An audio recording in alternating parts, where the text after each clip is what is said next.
Welcome back to CBS News. I'm Lana Zach. And I'm Errol Barnett. Officials are working right now to recover the bodies of 6 people presumed dead who fell into a river as the Francis Scott Key Bridge in Baltimore collapsed. The NTSB has dispatched a team to investigate the incident. CBS News correspondent Natalie Brand joins us now from Dundalk, Maryland. Natalie, what are some of the key questions now investigators are seeking to answer as soon as today?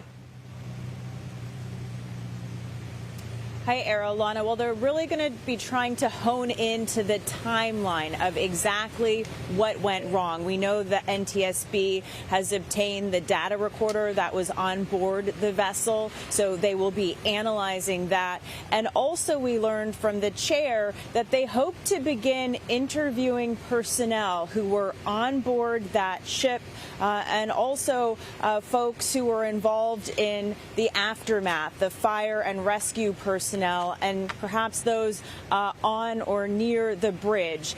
Really, the big question is what happened on that ship that caused it to lose power and then crash into the Key Bridge. Also looking at potential reports that contaminated fuel may have been a contributing factor. So really, this investigation just now ramping up in the very early stages as they tried to determine what caused all of this. And Natalie, how's the city dealing with the loss of this essential transportation artery?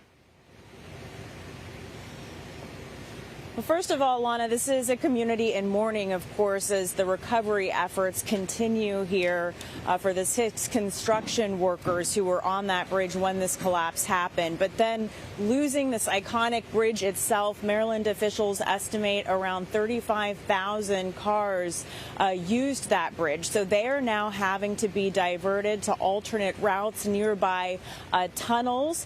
But also keep in mind that big trucks, especially trucks with, say, hazardous material, they can't go through those tunnels. So they're having to go much longer routes to get to where they need to go.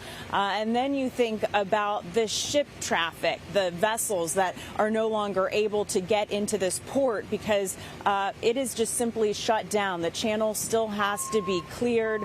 We are looking at the state of Maryland says a significant economic impact here, especially when you consider this is the top port in the country for cars, trucks, and some of that agricultural equipment. Lana, Errol. Yeah, that's right. All right, Natalie Brand there on the scene for us. Natalie, thank you.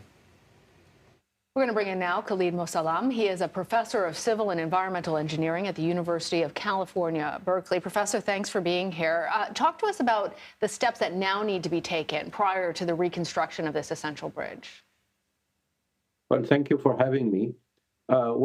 Such a major disaster, there are important steps that need to be taken before reconstruction. The first and foremost is assessing what exactly happened from a structural point of view and also from an operational point of view. As we heard from your reporter, also securing funding of the project will be an important and essential step. Making sure relevant stakeholders are on board of what will take place following this disaster.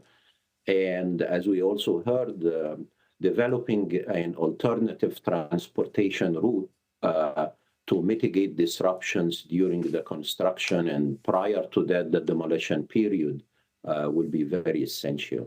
And we're looking at some of the aerial footage of this cargo vessel, Professor, and what strikes me is that it's just gargantuan. It is huge, and I understand these vessels are significantly larger than when this bridge was constructed. I wonder if that will be factored into any new construction, especially considering that traffic around the city will be snarled for months, maybe years. Exactly, and this bridge was built in the 70s. Landscape was very different. Type of vessels that crossed this important channel was different.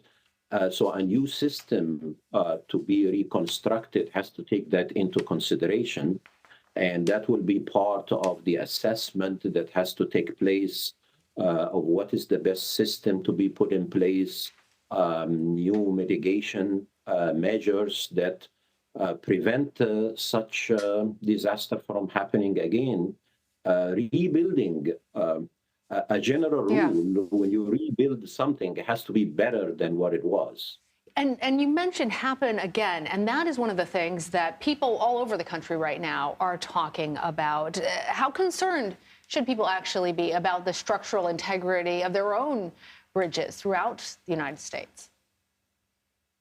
Well, that varies a lot and varies from a state to state. I can speak about California. This is where I live.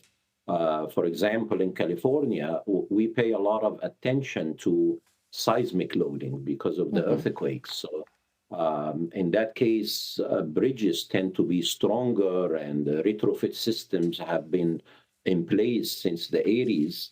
So that give the bridges more resilience towards lateral loads due to ground shaking, and also due to such an unfortunate event of ship collision. The lessons or the experiences from things like that should be extended to other states. Assessing our built environment is essential. There are lots of advances these days in new material, retrofit techniques, monitoring, artificial intelligence that need to be put in place so people feel safer about their built environment in general, and particularly bridges. Bridges tend to be very simple systems, and they can be vulnerable to such unfortunate events. And the consequence can be dramatic, as we saw in this event. Absolutely. All right. Professor Khalid Mosalam, thank you. Thank you, Professor. Thank you.